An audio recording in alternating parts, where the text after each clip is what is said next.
Halo semua, perkenalkan nama saya Indrian Siswa Bantuan. Di sini saya akan membahas makalah saya yang berjudul Analisis Implementasi Data Science dengan Teknik Probability Sampling pada German Sport University Colonia.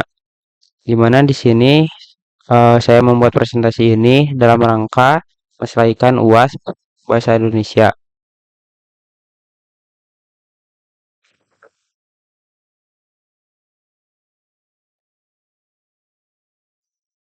Seperti yang sudah saya jelaskan di awal, bahwa yang menjadi objek dalam penelitian saya adalah German Sport University Colonia, di mana German Sport University ini merupakan universitas ilmu olahraga terbesar di Eropa yang menaungi 19 institut, institut penelitian ilmiah terbuka. Secara spesifik, ada 3 poin utama terkait kapasitas riset mereka. Yang pertama, Institute of Exercise Training, selanjutnya kemitraan strategis DFL, dan infrastruktur laboratorium. Nah, 3 pilar sport informatik yang menjadi kerangka dasar pengolahan data dalam riset ini. Kerangka ini terbagi menjadi 3 tahapan. Yang pertama big data dan tracking, selanjutnya pattern recognition, simulasi dan prediksi.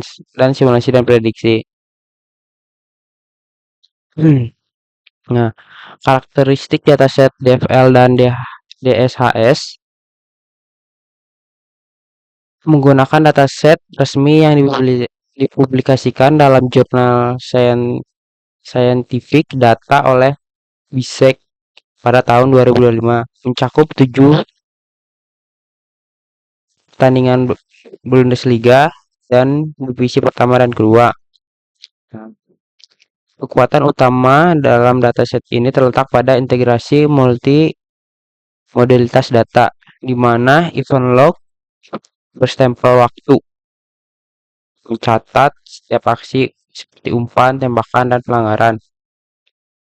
Selanjutnya ada posisi spasio-temporal presisi, menggunakan data visual dengan data posisi pemain terbuka akurat di bawah lisensi terbuka sisi BY 4.0. Nah, teknik probability sampling yang diterapkan pada 2 tingkatan yang berbeda. Ada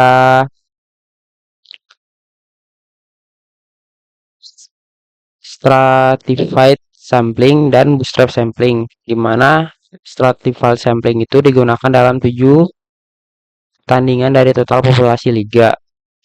Pemilihan ini dibagi berdasarkan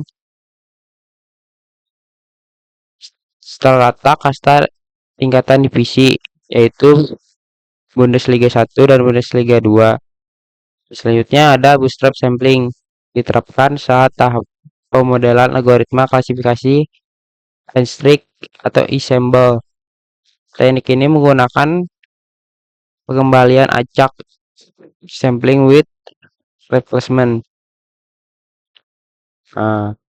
Metrik utama penelitian yang merangkum pencapaian dan parameter kuantitatif dalam studi ini terdapat 4 metrik kunci yang menjadi landasan keberhasilan. Yang pertama ada 7 pertandingan sampel, ada 2 tingkatan divisi, populasi klasifikasi 85% lebih, dan lisensi terbuka CCBY.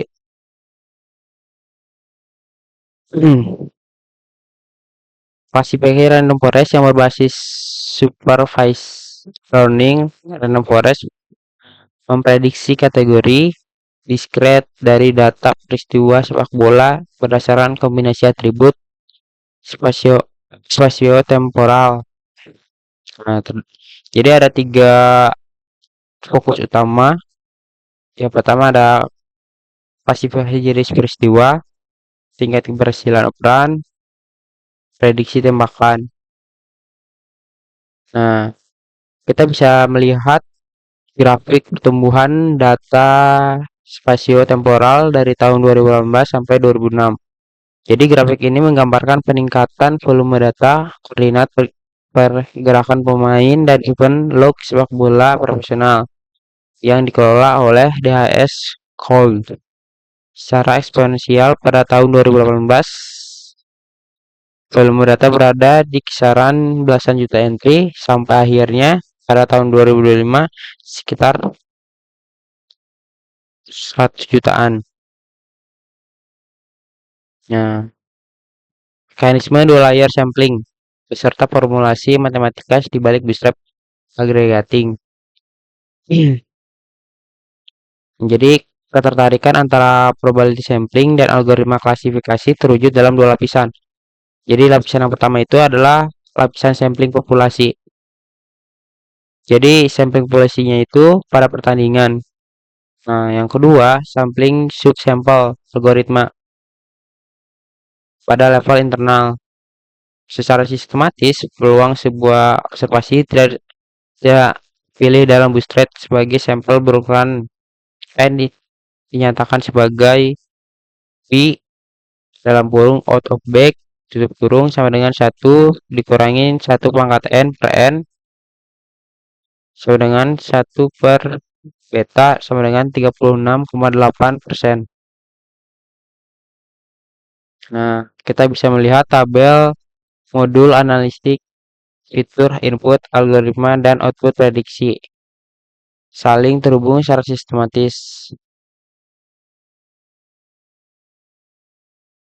Nah, jadi secara garis besar paparan pengolahan data yang pertama adalah sampling, selanjutnya ada ingest data, selanjutnya permodalan atau klasifikasi, dan yang terakhir ada evaluasi. Mungkin sekian presentasi dari saya. Mohon maaf apabila ada kesalahan. Terima kasih.